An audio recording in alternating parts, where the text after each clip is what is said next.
Hello friends, आता वाजलेले होते सकाळचे 6 आणि मला करायचं होतं स्वयंपाक. तर स्वयंपाकासाठी आज करायची होती मला कारल्याची भाजी.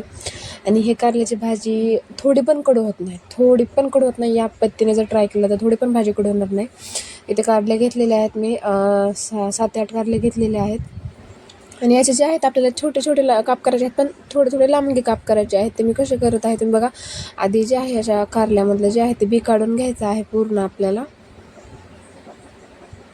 आणि हे भाजी थोडी पण कडू होत नाही. फक्त एकच असं हे करायचं की कारले आपण कापण्याच्या आधीच धुवून घ्यायचे. मी कापण्याच्या आधी कारले धुवून घेतलेले होते आणि कापल्यानंतर धुवायचे नाही, कारण खूप जण काय करतात कापल्यानंतर धुतात किंवा खूप जण त्या कापलेल्या ज्या पुढे असतात त्याच्यामध्ये हळद आणि मीठ टाकून ठेवतात की त्यांना वाटतं कडे काही कडू वगैरे होत नाही. पण नाही, तसं नाही करायचं. फक्त एवढंच की धुवून नाही घ्यायचं आणि असे काप करून घ्यायचे आहेत आपल्याला, पातळ पातळ आणि बारीक बारीक. तर काप वगैरे करून घेतलेले होते मी. आणि एक क्लिप जे आहे ते पुढे मागे झालेली आहे.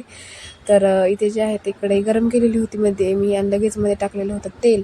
आणि तेलमध्ये टाकलेली होती मोहरी, आणि मोहरीच्या नंतर लगेच मध्ये कारले टाकले मी. कारले आणि तेल थोडंसं जास्त घ्यायचं आहे फ्राय करण्यासाठी. आणि कारले जे आहे ते नंतर मीठ टाकायचे. कारले 1 ते 2 मिनिट परतले की मीठ टाकून घ्यायचा. वाटलेलं लसूण मी टाकून घेतलं होतं तेलामध्ये, पण तुम्ही टाकू शकता. तर त्याच्यानंतर मीठ टाकलेलं आहे थोडंसं मीठ, कारण कारल्याची भाजी थोडीशी पटकन भाजते. मीठ थोडं फ्राय झालं की एक 50% कारलं शिजत आलं की लगेच मीठ टाकायचं आहे. टोमॅटो जे आहे ते 2 मोठ्या साईजचे मी टोमॅटो घेतलेले आहेत. मीडियम साईजचे नाहीत, मोठ्या साईजचे 2 टोमॅटो आहेत.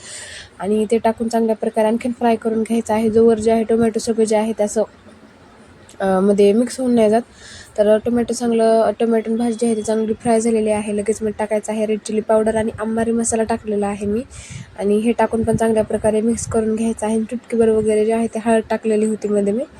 ते टाकल्यानंतर चांगल्या प्रकारे मिक्स करून घ्यायचं. आणि हे पहा सगळे मसाल्यावर मिक्स झालेले आहे. टोमॅटो पण सगळ्यामध्ये जे आहे ते हे होऊन गेलेलं आहे, एकजीव झालेला आहे.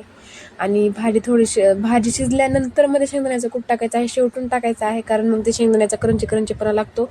आणि एकतर भाजी वगैरे शेंगदाण्याच्या कुटानं छान पण लागते. आणि हे भाजी 101% तुम्हाला सांगते मी, थोडी पण कडू होत नाही. तुम्ही पण नक्की ट्राय करा आणि मला सांगा कशी वाटली ते. तर तेच आता इथे जे आहे ते भाकरी करत आहे मी.